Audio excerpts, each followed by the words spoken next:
Good morning, dear friends, and welcome here. Unit number 8 D and F block elements. વિદ્યાર્થી મિત્રો, આજના લેક્ચર્સમાં આપણે આપણા પ્રકરણમાંના ડી વિભાગના જે 8.3 મુદ્દાના સામાન્ય ગુણધર્મોનો અભ્યાસ કરતા હતા તેમાં આગળ વધીને 8.3.4 કે જે મુદ્દો છે ઓક્સિડેશન અવસ્થાઓ ડી વિભાગના તત્વો માટે માત્ર ડી વિભાગના તત્વો માટે ડી તત્વોની ઓક્સિડેશન અવસ્થાઓ. તો આપણે અજાણ્યા નથી મિત્રો કે ઓક્સિડેશન શું છે અને તેમાંથી એની બનતી ઓક્સિડેશન અવસ્થાઓ શું છે. વિદ્યાર્થી મિત્રો, આપણે રેડોક્સ પ્રક્રિયાઓ ધોરણ 11 માં અભ્યાસ કરી ગયા કે તટસ્થ પરમાણુની સાપેક્ષે જ્યારે તેમાં ઉર્જા આપીને તેને ધન આયન બનાવીએ છીએ ત્યારે જેટલા ઇલેક્ટ્રોન દૂર થાય છે તેટલો જ તેનો ધન વીજભાર પ્રત્યેક એક એકમથી તે જે અવસ્થા ધરાવે છે તે ગુમાવેલા ઇલેક્ટ્રોનની સંખ્યા કે ચાહે મેળવેલા ઇલેક્ટ્રોનની સંખ્યા.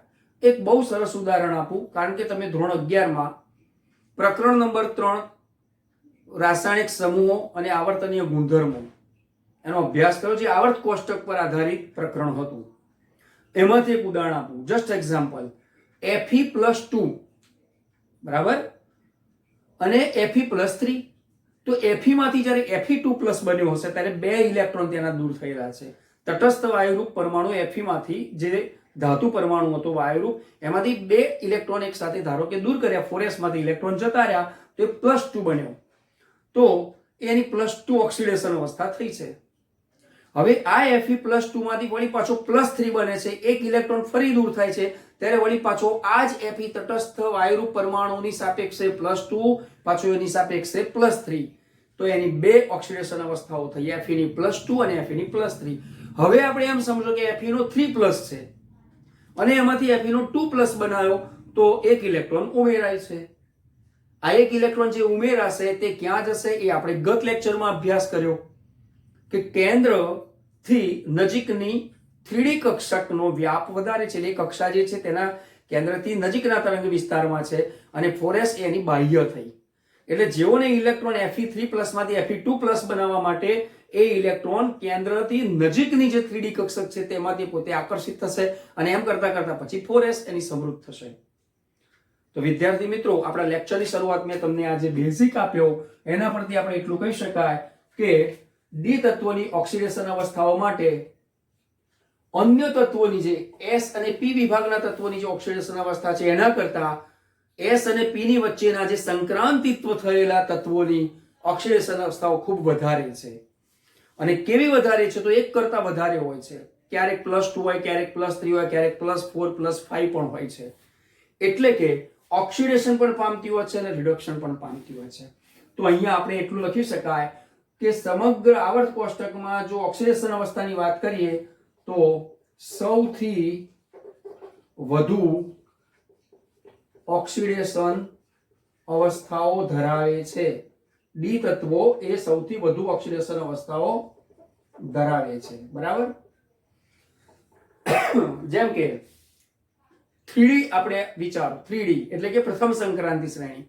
તો scandium, titanium, vanadium, chromium, manganese જેમ જેમ તેનો પરમાણુય ક્રમાંક વધશે તો ડાબીથી જમણી બાજુ જતા જેમ તેમની પરમાણુય ક્રમાંક વધે છે તેમ તેમની આયનીકરણ એન્થાલ્પીનું મૂલ્ય પણ જે વધ્યું એવો આપણે ગત લેક્ચરમાં અભ્યાસ કર્યો.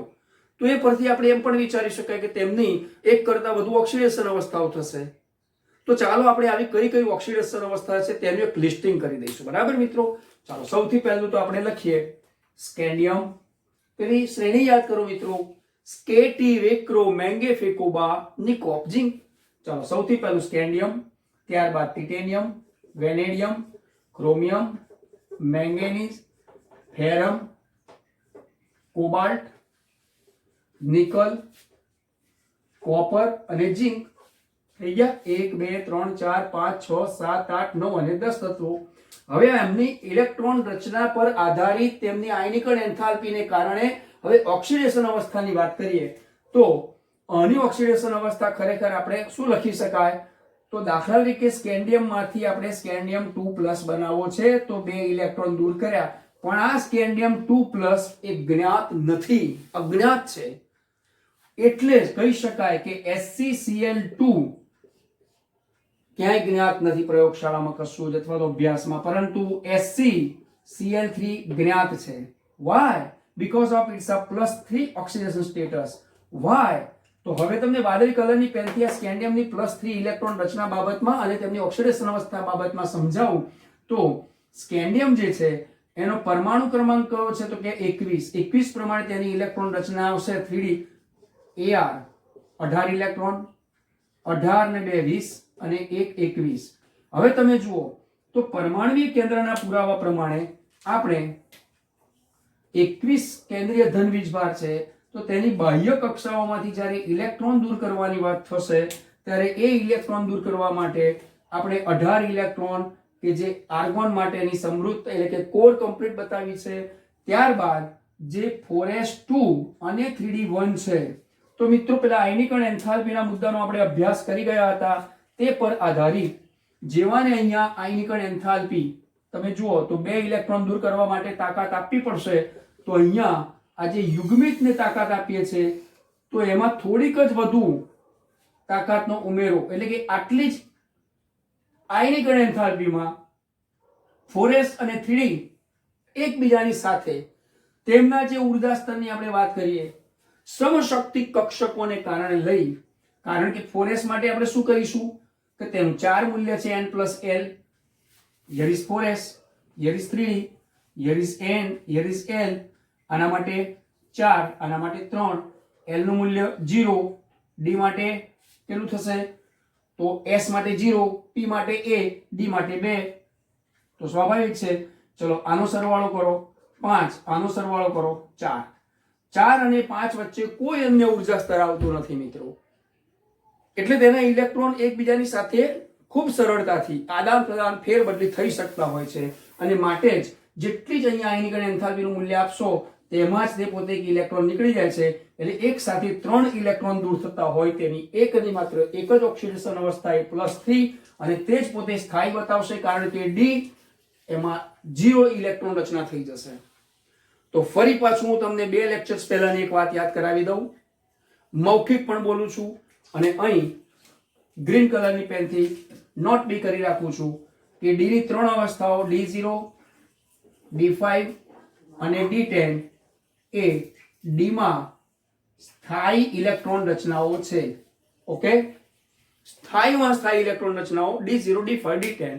અને એમાં જ્યારે ચુંબકીય ગુણધર્મ મિત્રો ભણીશું ત્યારે D5 ખૂબ જ અગત્યની છે, કારણ કે 5 ઇલેક્ટ્રોન અનપેર્ડ ઇલેક્ટ્રોન અયુગ્મિત ઇલેક્ટ્રોન છે. એટલે આ 3 જે D0, D5, D10 ની વાત કરીએ છીએ તે પ્રમાણે આપણા મુદ્દાને આગળ વધારીશું. હવે ટિટેનિયમની ઇલેક્ટ્રોન રચના અને તેમની ઓક્સિડેશન અવસ્થાની ચર્ચા કરીશું. તો આપણે આટલું જે અહીંયા લખેલું છે તેને રિમૂવ કરવું પડશે. અને સાથે સાથે મિત્રો હું તમને એક એ પણ વાત કરી કાઢું કે ગત લેક્ચરમાં પણ તમને વાત કરી, આજે પણ યાદ કરાવું છું કે આવી ઓક્સિડેશન અવસ્થાઓ કે આયનિક અને એન્થાલ્પીના મૂલ્યો આપણા પાઠ્યપુસ્તકમાં જે તે ટોપિક પછી ચોક્કસ આકૃતિઓના ક્રમાંક અને કોષ્ટકના ક્રમાંકથી આપેલા છે. એ કોષ્ટકના જે મૂલ્યો છે તેને ગોખવા નથી, આપણે જાણકારી માટે છે, પણ એક ગહન અભ્યાસ માટે, અને આપણે લાંબા અભ્યાસને સરળતાથી સમજી શકીએ, એના સૈદ્ધાંતિક બાબતોને તેમના પ્રાયોગિક મૂલ્યો સાથે આપણે સરખામણી કરી શકીએ અને સમજી શકીએ માટે આપેલા છે. ચાલો હવે આપણે આગળ વધીશું ટિટેનિયમ માટેની. તો હવે જેટલો અભ્યાસ કરાયો તે પ્રમાણે અભ્યાસને આધારે હું સીધી ઓક્સિડેશન અવસ્થાઓ લખીશ. સો ડિયર ફ્રેન્ડ્સ, હિયર ઇઝ +2 પણ આવશે, +3 પણ આવશે અને +4 પણ આવશે. કઈ સ્થાયી છે એ આપણે પછી હમણાં ચર્ચા કરીએ છીએ. ચલો વેનેડિયમ માટે તો કે +2, +3, +4 and +5. ક્રોમિયમ માટે તો કે +2, +3, +4, +5 અને +6. મેંગેનીઝ માટે +2, +3, +4, +5, +6 and +7. Here is the Fe માટે +2 and +3. Only 2 oxidation status are in the presence here. Cobalt માટે તો +2 +3 અને +4. નિકલ માટેની જો આપણે વાત કરીશું તો વિદ્યાર્થી મિત્રો નિકલ માટે માત્ર 3 અવસ્થાઓ છે, +2 +3 અને +4. કોપર માટે +1 અને +2, જ્યારે ઝિંક માટે ઓનલી +2. વિદ્યાર્થી મિત્રો તમે ખાસ એક બાબતની અહીંયા નોંધ લીધી કે સૌથી છેડે આવેલા, જુઓ સ્કેન્ડિયમ ટિટેનિયમ હોય કે કોપર અને ઝિંક હોય, તો સૌથી છેડે આવેલા એટલે કે અહીંયા મેળવાતા ઇલેક્ટ્રોનની સંખ્યા, જ્યારે અહીંયા ગુમાવાતા ઇલેક્ટ્રોનની સંખ્યા કે મેળવાતા ઇલેક્ટ્રોનની સંખ્યા. હવે અહીંયા કેમ મેળવાતા કે ગુમાવાતા સાહેબ કહેશે, તો અહીંયા ખરેખર તો કહીએ તો આયનિક અને એન્થાલ્પીના મૂલ્યથી જુઓ 2 ઇલેક્ટ્રોન દૂર થવાના હતા, એની જગ્યાએ 1 ઇલેક્ટ્રોન ડી માંથી પણ ગયો. ધેટ મીન્સ ગુમાવાતા ઇલેક્ટ્રોનની સંખ્યા થઈ ગઈ ને. જ્યારે અહીંયા ક્યાંક ભાગીદારી કરતા ઇલેક્ટ્રોનની સંખ્યા આવે, તો સૌથી છેડે આવેલા જે પણ ભાગીદારી માટેના કે ગુમાવાતા ઇલેક્ટ્રોનની સંખ્યા ઓછી જોવા મળશે અને માટે તેમની ઓક્સિડેશન અવસ્થાઓ પણ ઓછી જોવા મળશે. આનો મતલબ એ થયો કે જેમ કેન્દ્રની અંદર પરમાણુય ક્રમાંક વધે છે, પ્રોટોનની સંખ્યા વધે છે, કેન્દ્રમાં કેન્દ્રીય ધન વીજભાર વધે છે, તેમના આયનિક અને એન્થાલ્પીના મૂલ્યો ભલે વધતા હોય, પરંતુ મધ્ય ભાગમાં આવેલા તત્વોની ઓક્સિડેશન અવસ્થાઓ એક કરતા વિશેષ જોવા મળે છે. And now look here, here is the Mn છે ને મિત્રો. આમ કરી જો એનો ગ્રાફ દોરવો હશે તો મેક્સિમમ ઓક્સિડેશન અવસ્થાઓ present here this on Mn, +2 +3 +4 +5 +6 +7. પરંતુ હા મિત્રો, હું લાલ કલરની માર્કરથી તમને એવું ઇન્ડિકેટ કરી આપું છું કે વધુ જ્ઞાત ઓક્સિડેશન અવસ્થાઓ કઈ છે. ચાલો આપણે એની થોડી ચર્ચા કરી લઈએ. દાખલા તરીકે સ્કેન્ડિયમ, ટિટેનિયમ, વેનેડિયમ, જો +3 તો છે જ, આયનિક જ્ઞાત છે, પરંતુ જ્યારે આ દરેકની અંદરની વાત કરીએ તો ટિટેનિયમમાં +4 જે છે, જેમ કે TiO2, તેમાં +4 ઓક્સિડેશન અવસ્થા આવશે. TiCl2 છે, એની જગ્યાએ TiCl4, એની +4 ઓક્સિડેશન અવસ્થા છે, એટલે જ્ઞાત તો છે જ, પણ જે રાઉન્ડ કરીશ એ વધુ એમની જ્ઞાત છે. સ્થાયી એ આપણે પછી હમણાં થોડી વાર રહીને ચર્ચા કરીશું. વેનેડિયમમાં તેની +5 એ વધુ જ્ઞાત છે, વધુ ઉપયોગમાં આવે છે. એ ઉપરાંત ક્રોમિયમની અંદર +6, જેમ કે Cr2O3 છે ને, તો એમાં +3 આવશે. પરંતુ જ્યારે પણ એની +6 ઓક્સિડેશન અવસ્થા આવે છે, CrCl6, Cr ની +6 થઈ ગઈ છે. Mn માં જો આપણે વાત કરીએ તો એની પણ +6 ઓક્સિડેશન અવસ્થા છે. સોરી, આપણે Mn ની જો વાત કરતા હોઈએ, અહીંયા આપણે ક્રોમિયમ નહીં પરંતુ Mn ની વાત કરતા હોઈએ તો 2 આવશે, +2 અને +7 મિત્રો. કારણ કે Mn છે, MnCl2 કે ચાહે પછી KMnO4 માનો Mn+. Fe ની જો વાત કરીએ તો Fe માં બંને છે એની. ખરેખર તો આમાં એક બીજી ઓક્સિડેશન અવસ્થા જો આપણે વાત કરવા જઈએ તો કઈ આવે તો કે +4 આવે, પરંતુ અહીંયા +2 અને +3 બંને જ્ઞાત છે. અને એક લખવી હોય તો આ +3 ઉપરાંત +4 લખી શકાય છે Fe માં. જો મિત્રો આ +4 અહીં લખી શકાય Fe ની, પરંતુ આ બે એની ખૂબ જ્ઞાત છે. કોબાલ્ટ માટેની જો વાત કરીશું તો +2 અને +3 ની વાત થશે. નિકલ માટે ઓનલી +2 ની વાત થશે. કોપર માટે +2 ની વાત થશે અને ઝિંક માટે તો આપણે જાણીએ છીએ +2 ની વાત થશે. તો મિત્રો આજે મેં રાઉન્ડ બતાવ્યા છે એ તેની વધુ જ્ઞાત ઇલેક્ટ્રોન દૂર કર્યા પછીની ઓક્સિડેશન અવસ્થાઓની છે કે તેમના સ્થાયી કેટલાક જ્ઞાત સંયોજનો મળશે. હવે એક મુદ્દા ઉપર આપણે આગળ જઈશું કે જે મેં તમને કીધું કે તેમના છેડે આવેલા જે છે તેમાં ગુમાવાતા કે અહીંયા ભાગીદારી કરાતા ઇલેક્ટ્રોનની સંખ્યા ઓછી છે. અહીંયા ગુમાવાતાની ઓછી છે, અહીંયા મેળવાતા કે ભાગીદારી કરાતાની ઓછી, એટલે તેમની ઓક્સિડેશન અવસ્થાઓ પણ આપણને ઓછી જોવા મળશે. અહીંયા મેં તમને આગળ વાત કરી તે પ્રમાણે સ્કેન્ડિયમનો +2 ઓછો જ્ઞાત છે, પણ સ્કેન્ડિયમનો +3 વધુ જ્ઞાત છે. તો એ પ્રમાણે Ti+2 જે છે એ Ti+2 અથવા Ti+3 જે છે એની સરખામણીએ Ti+4 એ વધુ સ્થાયી છે. સામાન્ય સ્થાયીતાવાળી, હવે જો એક વાક્ય લખું છું મિત્રો અહીંયા કે સામાન્ય સ્થાયીતાવાળી મહત્તમ ઓક્સિડેશન અવસ્થાની સંખ્યા મેંગેનીઝ સુધી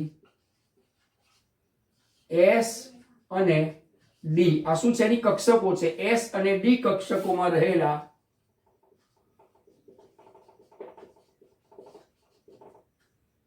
ઇલેક્ટ્રોનના સરવાળા બરોબર હોય છે. આનો મતલબ મિત્રો બહુ સીધો સાફ છે કે તેમની ઇલેક્ટ્રોન રચના જોતા જેટલા ઇલેક્ટ્રોન હોય એનો સરવાળો કરી નાખો. જુઓ Mn માં 3d5 4s2 5 ને 2 7 તો 7 ઇલેક્ટ્રોન છે. સાથે 7 ઇલેક્ટ્રોન 1 2 3 4 5 અને 6. તમને થશે સાહેબ 7 ઇલેક્ટ્રોન છે 6 જ ઓક્સિડેશન અવસ્થા. પણ મિત્રો એની Mn+1 નથી, કારણ કે 4s માં જે છે ને યુગ્મિત ઇલેક્ટ્રોન છે, એનું પેર ઇલેક્ટ્રોન છે, અને એટલા માટે તેનો એક ઇલેક્ટ્રોન દૂર નહીં પણ એક સાથે 2 ઇલેક્ટ્રોન દૂર થશે. એટલે આ રીતે જો ચર્ચા કરીએ તો આ વાક્ય બરાબર છે. આ પાઠ્યપુસ્તકનું આપણું એક સેન્ટેન્સ છે. હજુ પણ તેમાં જો આગળ વધીએ તો એમ કહી શકાય કે ત્યારબાદ તેઓની ઊંચી ઓક્સિડેશન અવસ્થાઓની વાત કરીએ કે ત્યારબાદ જો તેમની ઊંચી ઓક્સિડેશન અવસ્થાઓની સ્થાયીતાની વાત કરીએ ને તો આકસ્મિક ઘટાડો થાય. કેમ? જો અહીંયા ઊંચામાં ઊંચી ઓક્સિડેશન અવસ્થા કેટલી થઈ ગઈ? +7 સુધી. હવે તમે Mn થી આગળ જાઓ, 25 માંથી 26 27 28 29 30 તરફ જાઓ તો ઊંચી ઓક્સિડેશન અવસ્થાઓ જે મેક્સિમમ મળતી હતી એ બધાની જ પ્રોબેબિલિટી ઇઝ ધ ડાઉન, એ ઓછી થતી જશે. કેમ? કારણ કે તેનો કેન્દ્રીય વીજભાર વધ્યો, પરંતુ પેલા ડી ની અંદર એમની સમશક્તિ કક્ષકોમાં તેની જે દિશાકીય, because of here is the double dumbbells, this orbit is the double dumbbells છે. તો આ ઓર્બિટલ્સ એટલે કે જે dxy, dyz, dzx, x² - y² dz², આ તમામમાં તેમના ડી ની અંદર જે પેર ઇલેક્ટ્રોન છે એની સંખ્યા વધશે, સ્થાયી થતા જશે, તેમને દૂર કરવા અશક્ય બનશે. And that is the main factor. એટલે તેમની ઊંચી ઓક્સિડેશન અવસ્થાઓની સ્થાયીતા ઘટતી જશે, એટલે કે ઓછી મળતી જશે. હવે આવી ઓક્સિડેશનની અવસ્થાની જે પરિવર્તનશીલતા છે ને મિત્રો, એ સંક્રાંતિ તત્વોની મુખ્યમાં મુખ્ય એક લાક્ષણિકતા છે. ઓક્સિડેશન અવસ્થાઓની જે પરિવર્તનશીલતા, here is this is the transferability, એટલે કે એની અંદર જે બદલાવ આવે છે કયો? તો એક કરતા વધુ ઓક્સિડેશન અવસ્થાઓનો. તો મિત્રો આ એક કરતા વધુ ઓક્સિડેશન અવસ્થાઓ એ સંક્રાંતિ ધાતુ તત્વોનું એક આગવું લક્ષણ છે જે અન્ય ધાતુઓમાં જોવા મળતું નથી. જસ્ટ એક્ઝામ્પલ, આપણે મેગ્નેશિયમની ઓક્સિડેશન અવસ્થાની વાત કરીએ તો +2 છે, only 1 and 1, Na+1, Mg2+, Cu2+, પણ Cu ની +1 ને +2 બે છે. તો આ રીતે એક એનું આગવું લક્ષણ છે. અને આવી વિવિધ ઓક્સિડેશન અવસ્થાઓનો ફાયદો ક્યાં થાય? તો તેઓ તેમના કેટલાક એવા લિગેન્ડથી સિગ્મા બંધન પ્રબળતા બનાવશે, તેમની પાઈ ગ્રાહી થશે, જે તેમના ઇલેક્ટ્રોન સાથેના જે ભાગીદારી કરશે તો ક્યારેક પ્રબળ બંધ બનાવી અને ક્યારેક નિર્બળ બંધથી જોડાશે, એટલે સિગ્મા અને પાઈ બંધન થશે. અને એના કારણે સંકીર્ણની એ લાક્ષણિકતાઓ બતાવે છે. એટલે લાલ કલરથી અહીંયા છેલ્લો મુદ્દો હું અંકિત કરીશ કે સંકીર્ણની લાક્ષણિકતાઓ એ ડી તત્વોની ઓક્સિડેશન અવસ્થાઓનું એક મહત્વનું લક્ષણ કે વલણ કહી શકાય. ધીસ ઇઝ અ ટ્રેન્ડ્સ, એક આ પ્રકારનું વલણ છે. આપણે નથી કહેતા કે અત્યારે આવો ટ્રેન્ડ ચાલી રહ્યો છે. સો here is this is the trend of D elements. એટલે આવા ડી તત્વોની ઓક્સિડેશન અવસ્થાઓનું એક મહત્વનું વલણ કહી શકાય કે તેઓ એક કરતા વધુ ઓક્સિડેશન અવસ્થાઓ ધરાવે છે. એના માટેનું મિત્રો એક ઉદાહરણ આપીશ. ગ્રીન કલરની પેનથી હું તમને બતાવવા માંગુ છું. જસ્ટ એક્ઝામ્પલ, NiCO4, બરાબર? આ કાર્બોનિલ છે મિત્રો, કોબાલ્ટ નથી. જુઓ C અને O સરખા જ છે. NiCO4. બીજું એક ઉદાહરણ આપવા માંગુ છું મિત્રો, FeCO5. હવે આવું જ્યારે કોઈ સંકીર્ણ હોય મિત્રો, સંકીર્ણ એટલે ધારો કે હું આમ કહું છું, લો આ રીતનું છે અત્યારે છે, કારણ કે મોટો કૌંસ બતાવો છે. તો આ કેન્દ્રસ્થ ધાતુ આયન છે. આપણે પ્રકરણ નંબર 9 માં અભ્યાસ કરવાનો છે. Here is this is the metal ion and this is the ligand. M અને L કેન્દ્રસ્થ ધાતુ આયન એટલે કે સંક્રાંતિ ધાતુ આયન, અને લિગેન્ડ, લિગેન્ડ એટલે કે જેઓ ઇલેક્ટ્રોન યુગ્મનું દાન કરી શકે છે. તે એક ઇલેક્ટ્રોન યુગ્મનું દાન કરી શકતા હોય, 2 ઇલેક્ટ્રોનનું, પણ ચાહે સામે તે તેમના ઇલેક્ટ્રોન યુગ્મને સ્વીકારવાની તાકાત કેવી છે, પ્રબળતાથી છે, ડી કક્ષક સુધી છે કે માત્ર 4s કક્ષક સુધી છે. તો એ પ્રમાણે તેમના સિગ્મા અને પાઈ બંધન બળ જે છે એ બહુ અગત્યનું પરિબળ પુરવાર થાય છે. એટલે આપણે એમ કહી શકીએ કે નીચી ઓક્સિડેશન અવસ્થાઓ ત્યારે જ જોવા મળે છે જ્યારે સંકીર્ણમાં લિગેન્ડ એ સિગ્મા ઉપરાંત પાઈ ગ્રાહી લક્ષણ બતાવતું હોય. હવે જુઓ તમે, નિકલ, તો કાર્બોનિલ જે નિકલ છે, કાર્બોનિલ જે લિગેન્ડ છે, તે લિગેન્ડ એ આ નિકલ સાથે જોડાય તો તેમની ઓક્સિડેશન અવસ્થાઓ આમાં અનુક્રમે લાલ કલરની ગ્રીન, અહીંયા હું તમને માર્કિંગ કરી બતાવું તો નિકલ અને Fe ના ઓક્સિડેશન અવસ્થાઓ શૂન્ય કહી શકાય. 0 છે આમાં, એમની ઓક્સિડેશન અવસ્થાઓ 0. ટેટ્રાકાર્બોનિલ નિકલ, પેન્ટાકાર્બોનિલ ફેરમ. એટલે મિત્રો આ રીતે આવી વિવિધ ઓક્સિડેશન અવસ્થાઓ એ તેના લિગેન્ડ સાથે કયા બંધન પરથી જોડાશે, કેવા સંકીર્ણ સંયોજનો બનાવશે, ઉપરાંત આવા કેટલાય સંક્રાંતિ ધાતુઓ એ ઉદ્દીપક તરીકે વર્તે છે, એ પણ તેમની ઊંચી ઓક્સિડેશન અવસ્થાઓ અને એક કરતા વધુ ઓક્સિડેશન અવસ્થાઓનું એક જવાબદાર પરિબળ છે. તો મિત્રો અહીં આપણો 8.3.4 નંબરનો જે ડી તત્વોની ઓક્સિડેશન અવસ્થાઓનો મુદ્દો પૂર્ણ કરી એક બીજો નાનકડો મુદ્દો આજના લેક્ચરમાં ફરી પાછું હું તમને અહીંયા અભ્યાસ કરવા માંગુ છું, અને એ છે તેના પોટેન્શિયાલિટી. પોટેન્શિયાલિટી ધેટ મીન્સ ઇલેક્ટ્રોપોટેન્શિયલ્સ, કોષ પોટેન્શિયલ, જે આપણે પ્રકરણ નંબર 3 માં અભ્યાસ કરી ગયા. સો ડિયર ફ્રેન્ડ્સ, આ તમામ જે મુદ્દાઓ છે એ માત્ર ને માત્ર 8.3 નંબરના મુદ્દાઓ છે. હવે આપણે જેની વાત કરીશું તે છે EMF શ્રેણી પર આધારિત, એટલે કે જેની EMF શ્રેણી આપણે પ્રાયોગિક રીતે મેળવીને પ્રમાણિત હાઇડ્રોજન વિદ્યુત ધ્રુવની સાપેક્ષે, બસ એની જ ચર્ચા હવે આપણા પ્રકરણમાં કરવા જઈ રહ્યા છે. એટલે નવો એક મુદ્દો થશે 8.3.5. એટલે અન્ય લેક્ચરમાં ન લેતા આજના લેક્ચરમાં આપણે સમાવેશ કરીએ છીએ. સો here is this is the M2 plus connect M, પ્રમાણિત વિદ્યુત ધ્રુવ પોટેન્શિયલ. મિત્રો ટૂંકમાં લખું છું, તમને ખ્યાલ આવી ગયો હશે. હવે આ ઇન શોર્ટ બહુ નાનકડો મુદ્દો છે, કારણ કે પ્રકરણ નંબર 3 માં આપણે ઉપયોગમાં લીધો છે. તો આને હું 2 ભાગમાં વહેંચું છું. કેમ?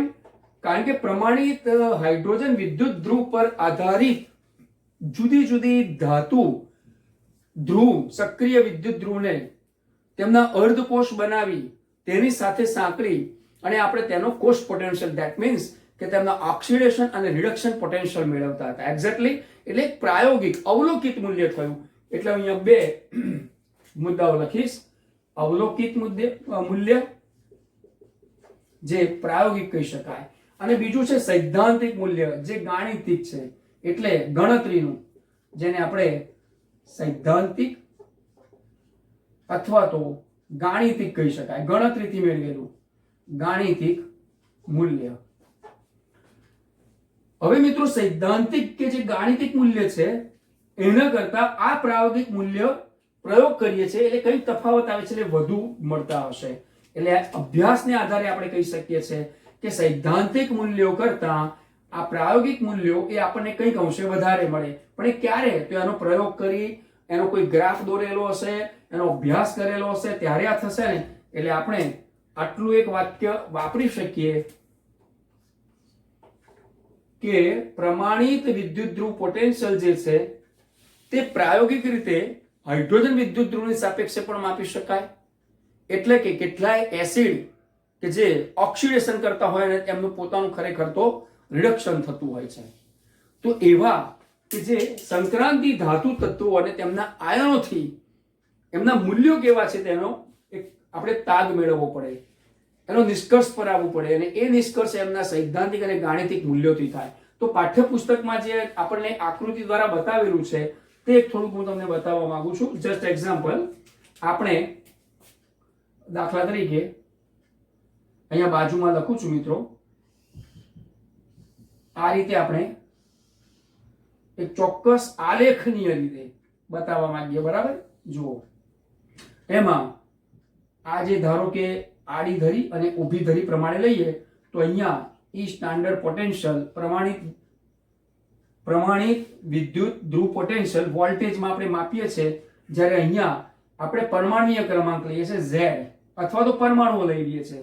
પરંતુ એની શરૂઆત જે કરીશું ને એ માત્ર TI થી કરીશું. કેમ? કારણ કે સ્કેન્ડિયમ એ સ્થાયીમાં સ્થાયી +3 એટલે 3d5 4s 0 થઈ ગયું, પણ ટિટેનિયમમાં એવું થતું નથી. અને આ બાજુ આગળ જતા છેક ઝિંક સુધી લઈશું મિત્રો, એમાં કોઈ વાંધો નથી. બરાબર, એટલે ટિટેનિયમ થી માંડી titanium, vanadium, chromium, manganese, ferrum, cobalt, nickel, copper અને ઝિંક.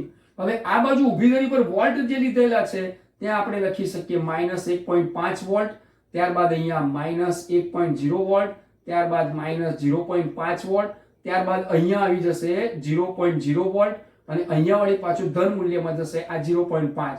એટલે અહીં જે આવશે ને ત્યાં આગળ આપણે એની એક અહીંયા સીમા રેખા ચિહ્ન બનાવવું પડશે, 0 છે એટલે કે જે ઓક્સિડેશન અને રિડક્શન પામતા કેટલાક મૂલ્યો છે. હવે જો મિત્રો તમને તેમના જે પ્રાયોગિક મૂલ્યો, હું પ્રાયોગિક મૂલ્યોને મિત્રો વાદળી પેનથી બતાવીશ, બરાબર. ચલો, ટિટેનિયમ માટેનું પ્રાયોગિક મૂલ્ય છે ધારો કે 1.5, અહીંયા આપણે લઈએ છીએ આ પોઈન્ટ, બરાબર. ત્યારબાદ વેનેડિયમ માટેનું જે મૂલ્ય છે એ 1.5 અને -1 થી વચ્ચેનું છે ધારો કે. ત્યારબાદ ક્રોમિયમ માટેનું જે મૂલ્ય છે તે -1.0 થી થોડું ઉપરનું છે.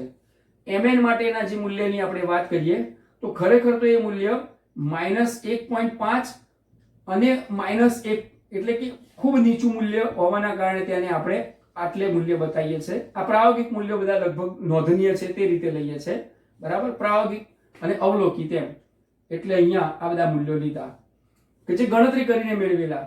હા મિત્રો, ગણતરી કરીને, પ્રાયોગિક નહીં, ગણતરી કરીને મેળવેલા સૈદ્ધાંતિક રીતે. Fe નું મૂલ્યની જો આપણે વાત કરતા હોઈએ તો Fe નું મૂલ્ય એ 0.5 વેલ્યુ કરતા થોડીક ઉપરની વેલ્યુ પાઠ્યપુસ્તકને આધારે આપણે અહીંયા અત્યારે આને સૂચવી શકીએ છીએ, બરાબર. તો આ Fe નું મૂલ્ય છે. ત્યારબાદ કોબાલ્ટ નું મૂલ્ય જે છે તે વળી પાછું 0.5 ની આસપાસ થોડુંક નીચું મૂલ્ય આવે છે. ત્યારબાદ નિકલની જો વાત કરીએ તો નિકલનું મૂલ્ય એ કોબાલ્ટ કરતા થોડુંક ઊંચું પરંતુ Fe કરતા થોડું નીચું. જો એટલે Mn કરતા Fe ની જે આયનિકરણ એન્થાલ્પીનો પણ અગાઉ જે અભ્યાસ કર્યો અહીંયા યાદ આવી જશે. કોપરની જો આપણે મિત્રો વાત કરીએ તો કોપરનું મૂલ્ય તો 0.0 કરતા પણ ક્યાંક ઉપર જાય છે એટલે કે ધન મૂલ્ય બતાવે છે તેનું. જોયું, આ એનું રિડક્શન પોટેન્શિયલ વેલ્યુની વાત કરીએ તો કોપર છે ઉપર જાય છે. ત્યારબાદ જો ઝિંકની વાત કરીએ તો વળી પાછું તેનું મૂલ્ય થોડુંક નીચું બતાવે છે. હવે આને આલેખની માફક જોડી દઈશું તો એ આ રીતે બતાવશે. ઓકે મિત્રો, ચાલો, આ થઈ આપણી પ્રાયોગિક વેલ્યુની વાત. વાદળી કલર જે છે એ ફરી પાછું આપણે અહીંયા ઉલ્લેખ કરું કે સૈદ્ધાંતિક મૂલ્ય, ફરી સૈદ્ધાંતિક મૂલ્ય. તો આ જે એનું છે એ સૈદ્ધાંતિક મૂલ્ય છે અને પ્રાયોગિક મૂલ્યની જો હવે હું વાત કરું મિત્રો તો પ્રાયોગિક મૂલ્ય માટે બહુ ઝાઝો ડિફરન્સ નથી. આ એનું પ્રાયોગિક મૂલ્ય છે, આ બધા એના પ્રાયોગિક મૂલ્યો. હવે ક્રોમિયમની જો વાત કરીશ તો ક્રોમિયમ માટે પણ તેના પ્રાયોગિક મૂલ્ય લગભગ એટલા જ મળે છે. Mn માટે પણ એટલું જ મળે છે.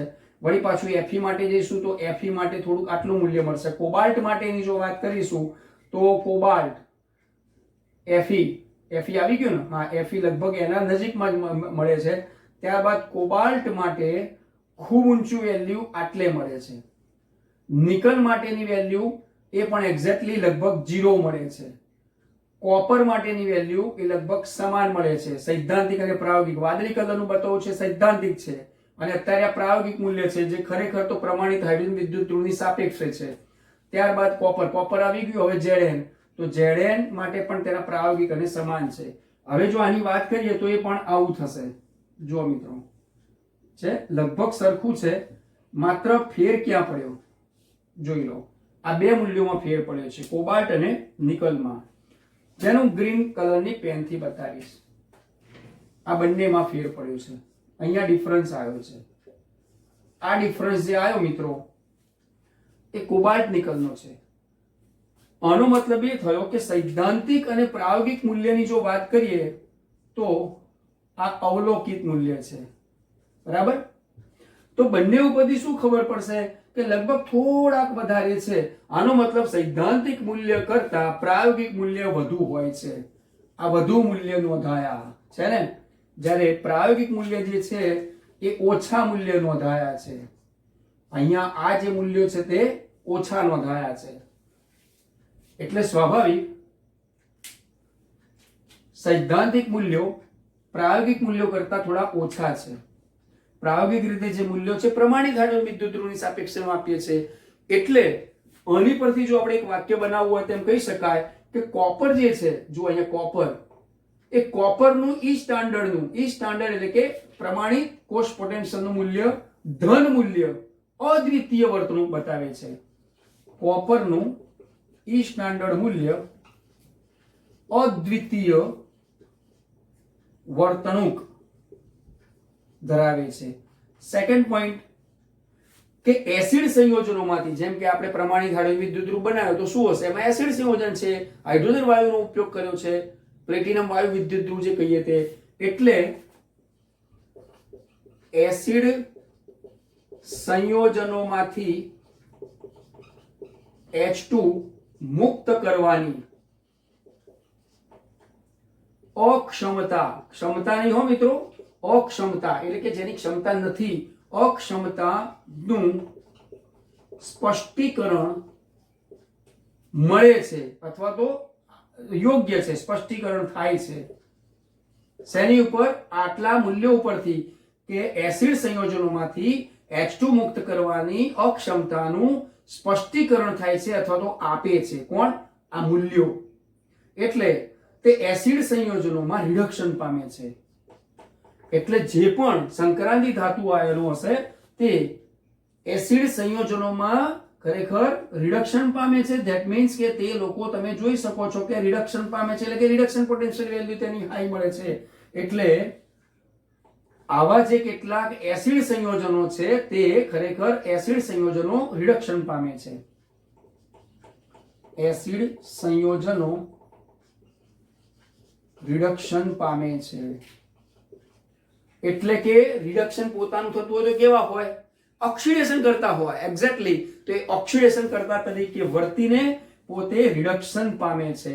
અને એટલા જ માટે અહીં જો ઇલેક્ટ્રોન રચનાની વાત કરીએ તો Mn2+ જોઈ લો, આ Mn છે ને એકદમ નીચામાં નીચે Mn2+ કે જેની D5 ઇલેક્ટ્રોન રચના હતી. અને બીજો આપણે જોઈ લઈએ Zn2+ કે જેની D10 હતી. જુઓ અહીંયા આપણે ઓક્સિડેશન અવસ્થામાં લખ્યું હતું D0 D5 D10 તેમની સ્થાયી ઇલેક્ટ્રોન રચના. તો Mn2+ અને Zn તો વધીને વળી પાછી ઘટે છે. જુઓ ઘટે છે, અહીંયા ઘટે છે ને. એટલે Mn2+ અને Zn2+ એ D10 જે સ્થાયીતા છે એ સ્થાયીતા તેમના ઈ સ્ટાન્ડર્ડ એટલે કે પોટેન્શિયલ વોલ્ટેજ જે આપણે ઈ સ્ટાન્ડર્ડ કહીએ એ ઈ સ્ટાન્ડર્ડ સાથે સંબંધિત છે. ઓકે. જ્યારે Ni જે છે ને નિકલ, જુઓ આ નિકલ, એ અહીંયાથી આપણે સ્ટાર્ટ કરીએ તો નિકલ જોઈ લો, આ કોપર અહીંયા છે તો નિકલ જોઈ લો, આ છે અહીંયા નિકલ.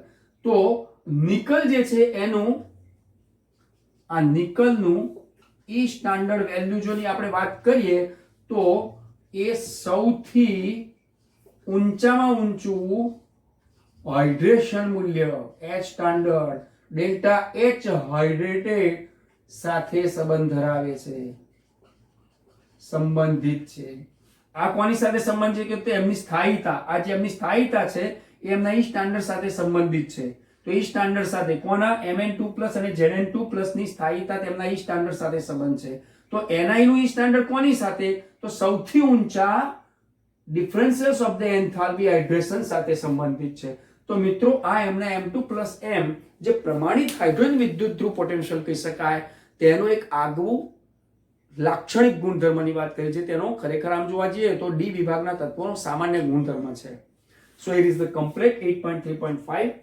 નેક્સ્ટ લેક્ચરમાં હવે આગળના મુદ્દાઓમાં મળીશું, પરંતુ આજનો લેક્ચરમાં સરસ્વતીના ચરણોમાં સમર્પિત કરી નેક્સ્ટ લેક્ચર્સમાં મળીશું. ત્યાં સુધી સૌને wish you all the best.